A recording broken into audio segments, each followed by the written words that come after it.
कह सकता हूँ कि अशोक चौहान का जो नेतृत्व है, जो उनके अंदर चुप चुप का खिला नज़र आया और भय के चलेगा, उसके अंदर ऐसा कुछ बचा नहीं कि उन्होंने उनका फिर से उनके खिला।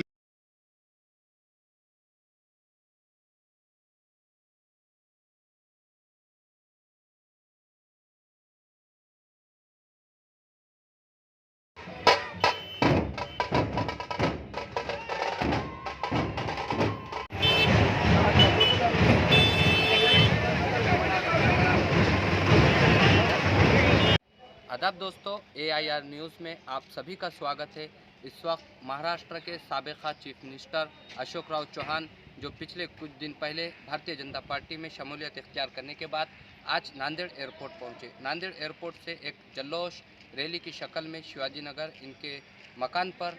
तक जो है तो लोगों ने भीड़ जमाई और जहां पर अशोक राव चौहान का शानदार वालेहाना इस्तकबाल किया गया। इस वक्त हमारे साथ भारतीय जनता पार्टी के अल्पसंख्यक के नांदेड़ शहर अध्यक्ष अकबर खान पठान हमारे साथ मौजूद है। इनसे कुछ बात करते हैं। आज महाराष्ट्र के चीफ मिनिस्टर अशोक चौहान नांदेड़ आए और जो है तो नांदेड़ में भारतीय जनता पार्टी की जानिब से काफ़ी उनका शानदार पुरजोश इस्तकबाल किया गया है। आप क्या कहेंगे? सबसे पहले तो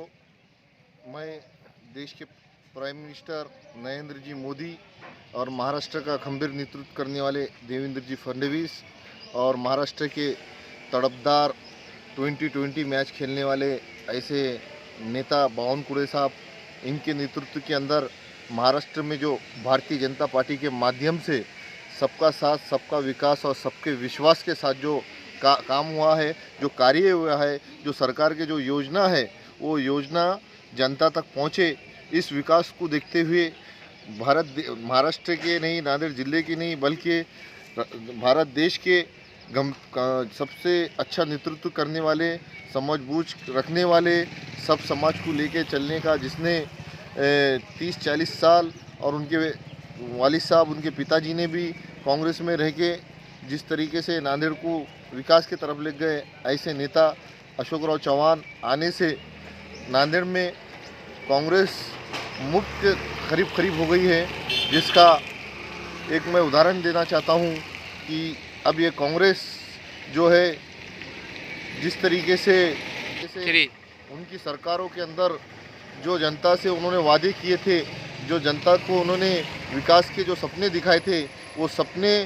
सही नहीं उतरे और सूझबूझ से जनता के बीच में जाके काम नहीं किया, संगठन को मजबूत नहीं रखा। इसलिए कांग्रेस का जो खिला है, वो चुप चुप का खिला नज़र आया और भय के चलेगा, उसके अंदर ऐसा कुछ बचा नहीं कि उन्होंने उनका फिर से उनके खिले पे कांग्रेस का झंडा देश या महाराष्ट्र में लगा सके, ऐसी कोई जगह नज़र नहीं आ रही है। अशोक राव चौहान साहब के जैसे बीजेपी में प्रवेश करने के बाद नांदेड़ में जो है तो महाराष्ट्र लेवल पे कांग्रेस के जो है तो वर्किंग कमेटी के पूरे मेम्बरान नांदेड़ आए थे और नांदेड़ में कई पद भी बांटे हैं और उन्होंने कह रहे हैं कि अशोक राव चौहान के बीजेपी में जाने से कांग्रेस को कोई नुकसान नहीं पहुंचेगा। आपको क्या लगता? मैं आने वाले कल के अंदर ये दावे के साथ कह सकता हूँ कि अशोक चौहान का जो नेतृत्व है, जो उनके अंदर, मैं तो कहूँगा कि अशोक चौहान एक विकास पुरुष है, जिसके अंदर विकास के काम करवाने की और काम लाने की ज़िद है और जिसने नांदेड़ के अंदर बता दिया कि आज हमारे नांदेड़ को मराठवाड़े के अंदर सबसे टॉप ज़िले में ला लिया, जिसका लेवल औरंगाबाद से हाई होगा। आज यहाँ का प्रॉपर्टी का बिज़नेस देखो, यहाँ का मोबाइल का बिज़नेस देखो, यहाँ का कपड़े का बिज़नेस देखो, यहाँ के फैक्ट्री देखो, ये जो काम किया है विकास की तरफ लाने का काम सिर्फ और सिर्फ अशोक राव चौहान ने किया है, जिनके ऊपर आप खुद देखते हैं उनके आजू बाजू घूमने वाले बच्चे बोलो या फिर उनके कोई जो साथ में घूमने वाले उनके कार्यकर्ता बोलो, जिन्होंने जो है तो कोटियों से कमाए, वो कहाँ से कमाए? अशोक चौहान के नाम से कमाए वाले हैं और अशोक चौहान के नाम से आगे गए वाले हैं। तो अशोक चौहान ने विकास किया बोल के सभी समाज के लोगों ने यहाँ पे, आप 20 साल पुरानी हिस्ट्री देखिए, सबका बैकग्राउंड क्या था, हर समाज को जिस तरीके से ले जाके विकास की तरफ ले जाने का काम अशोक चौहान ने जो किया है, वो नांदेड़ के लिए बहुत काबिल तारीफ़ है और आने वाले दिनों में एजुकेशन के और विकास के लिए अच्छे काम करेंगे और मेरी ये उम्मीद है कि अशोक चौहान एक अच्छा काम करेंगे, माइनॉरिटी को भी न्याय देंगे और माइनॉरिटी के सभी सभी वर्ग को साथ लेके एक अच्छा नेतृत्व करेंगे। और जिस तरीके से अशोक चौहान और शंकरराव चौहान फैमिली का नाम जिन्होंने विकास के नाम पे किया है, भारतीय जनता पार्टी का नाम ही उन्होंने आगे ले जाएंगे। और जो नारा है नरेंद्र जी मोदी, देवेंद्र फडणवीस, बावनकुळे साहब के नारे को आगे ले जाने का काम 100% नांदेड़ जिले के अंदर बल्कि मराठवाड़े के अंदर अशोक चौहान करेंगे। आपको लगता है कि अब नांदेड़ से कांग्रेस खत्म होती जा रही? कांग्रेस में दम क्या बचे वाला है? कांग्रेस में एक ऐसा नेता बताओ जिसके अंदर अभी आमदार बनने की काबिलियत है या एक आधा ज़िला परिषद की सीट लाने की जो है, एक नेता का नाम आज बता देना। और कांग्रेस मजबूत है अभी तो साहब की ये शुरुआत है, आगे किस तरीके का रणनीति लेंगे, क्योंकि अशोक चौहान की साहब की जो रणनीति है राजकीय, वो रणनीति बहुत सूझबूझ की है और उन्होंने जल्दबाजी में फैसले लेते नहीं। और उनके फैसलों से आगे वाले जो लोग हैं वोटर्स है, उनको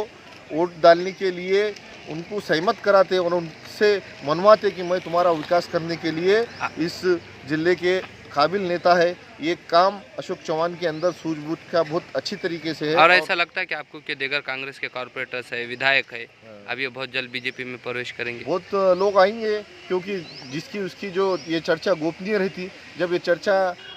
मीडिया के माध्यम से कुछ ना कुछ चर्चा अंदर बाहर चढ़ी, कुछ लोग कुछ जल्द डिसीजन लेंगे, कुछ जिसके उसके अपने निर्णय होंगे। पर मेरे को उम्मीद है कि जिले के अंदर बहुत से लोग अशोक चौहान के नेतृत्व में बहुत जल्द से जल्द प्रवेश करेंगे। कुछ लोगों का ये भी सोशल मीडिया पे कहना है, आप अगर इस पे बोलना चाहेंगे, कि ईडी की वजह से अशोक चौहान भाजपा प्रवेश करे, विकास को देखकर नहीं किए, डर की वजह से किए। नहीं, अपोजिशन का करने कैसा है, कुछ मुद्दे रहते। आपको ऐसा लगता है कि नांदेड़ में, महाराष्ट्र में माइनॉरिटीज़ का, खासकर मुसलमानों का भी विकास हो पाएगा भारतीय जनता पार्टी की सरकार में? भारतीय जनता पार्टी महाराष्ट्र में और देश में तकरीबन 8 साल के ऊपर हो गए, 9 साल केंद्र के हो गए, 8 साल के ऊपर राज्य सरकार को हो गए, 1-1.5 साल छोड़े तो उद्धव सरकार थी उनकी। उसके बाद जो भी काम हुआ, जो भी घरकुल के योजना मिले, जो भी हुए, आप खुद देखो MBBS के अंदर आज मुस्लिम लड़कियों का परसेंटेज अच्छा है, IAS के अंदर अच्छा है, पुलिस डिपार्टमेंट के अंदर अच्छा है। और ख़ास तौर से मुस्लिम समाज फॉरेन जाने के अगर जो परसेंटेज बढ़ा, तो जो भारत सरकार की जो नीति है, ये नीति को पाकिस्तान के भी कई नेताओं ने अपनाया कि भारत सरकार की जो नीति है पूरी दुनिया में सबसे अच्छी नीति है, जो सब देशों को अपना लोहा मनवा के ले सकती बोल के। यानी आपको लगता है कि माइनॉरिटीज़ का काम बीजेपी बराबर करेंगी, सबका साथ सबका विकास होगा। और माइनॉरिटी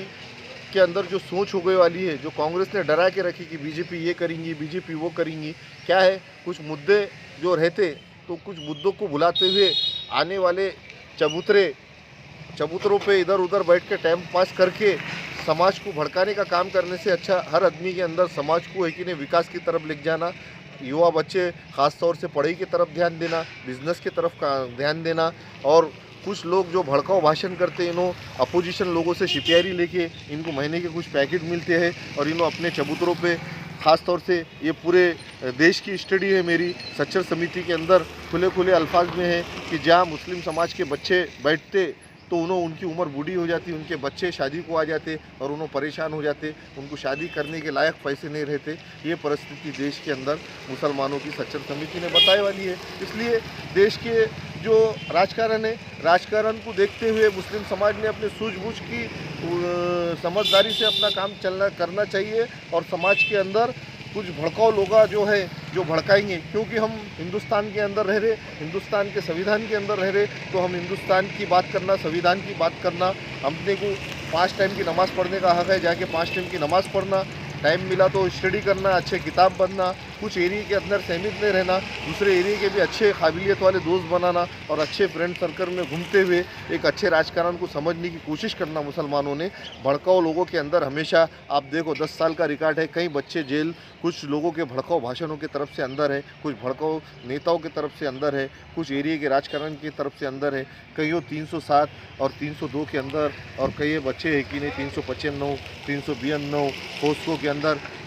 बच्चे अभी अंदर है, जिनके माँ बाप परेशान है, जिसको बेल करने को कोई तैयार नहीं है। ऐसे हालात समाज पे आ रहे। समाज ने जो विकास के तरफ जाना और अशोक चौहान से भी और नांदेड़ से भी जो भी नेता है भाजपा से बिंदास जाके काम लेना। जितना अधिकार हिंदू समाज के